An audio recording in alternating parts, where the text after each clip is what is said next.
रत्नापुर का राज्य सुनहरी धूप में चमक रहा था। ये रंग बिरंगी जगहों, खुशबूदार महक और एक अमर रानी का घर था। रानी चित्रा। उसकी खूबसूरती मशहूर थी, उसकी नजाकत बेमिसाल। उसकी आंखें हजारों तारों की तरह चमकती थीं और उसकी मुस्कान कड़ाके की सर्दी को भी पिघला सकती थी। लेकिन उसकी सबसे दिलकश चीज थी उसकी जवानी। सालों का उस पर कोई असर नहीं होता था। 100 साल की उम्र में वो 50 साल की औरत जैसी जवान दिखती थी। उसकी त्वचा चिकनी और दमकती रहती थी, जैसे समय का उस पर कोई असर ही न हुआ हो। उसके खूबसूरत जवानी के चर्चे राजमहल के बड़े बड़े हॉल और शहर के बाजारों में होते रहते थे। कुछ लोग पुराने जादू की बातें करते तो कुछ देवताओं से गुप्त समझौते की, लेकिन सच्चाई रहस्य में छुपी हुई थी, पता नहीं चलती थी। रानी चित्रा हमेशा जवान रहने वाली, अपने राज को अपने दिल के करीब रखती थी।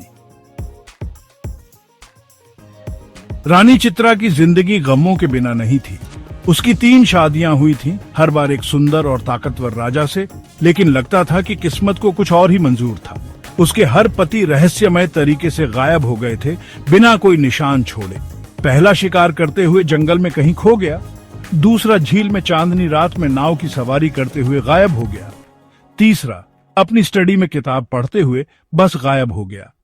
इन हादसों ने रानी के बारे में अफवाहों को और हवा दी। लोग किसी बद्दुआ की, किसी काले राज की बातें करने लगे, जो उसके पतियों को निगल जाता था।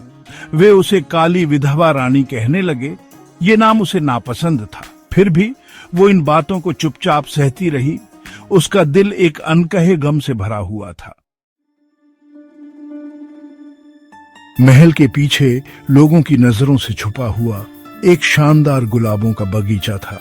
ये रानी चित्रा का सुकून की जगह थी, जहां उसे अपने ताज के बोझ और अपने पीछे लगी अफवाहों से राहत मिलती थी। यहाँ खुशबूदार फूलों के बीच वो अपने गमों को भूल जाती थी। बगीचे में कई तरह के गुलाब थे, लाल, सफेद, सुनहरे, हर एक दूसरे से ज्यादा खूबसूरत। लेकिन बगीचे के बीचों बीच एक काला गुलाब था जो सबसे ज्यादा ध्यान खींचता था। ये अनोखा फूल अपनी मखमली पंखुड़ियों और मदहोश कर देने वाली खुशबू के साथ किसी और जैसा नहीं था। कहा जाता था कि इस काले गुलाब में रानी की जवानी का राज और उसके पतियों के गायब होने की वजह छुपी है। कुछ लोग इसे जादुई फूल मानते थे, जिसका अस्तित्व किसी प्राचीन भविष्यवाणी से जुड़ा था। दूसरे इसे रानी से चिपके अंधेरे के प्रतीक के रूप में देखते थे। एक दिन एक युवा राजकुमार रानी चित्रा की खूबसूरती की कहानियों से मोहित होकर महल में आया।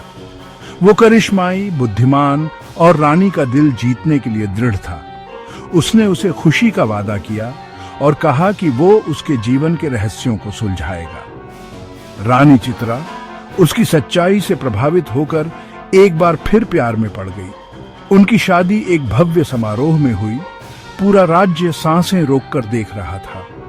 क्या ये राजकुमार गायब होने के सिलसिले को तोड़ पाएगा?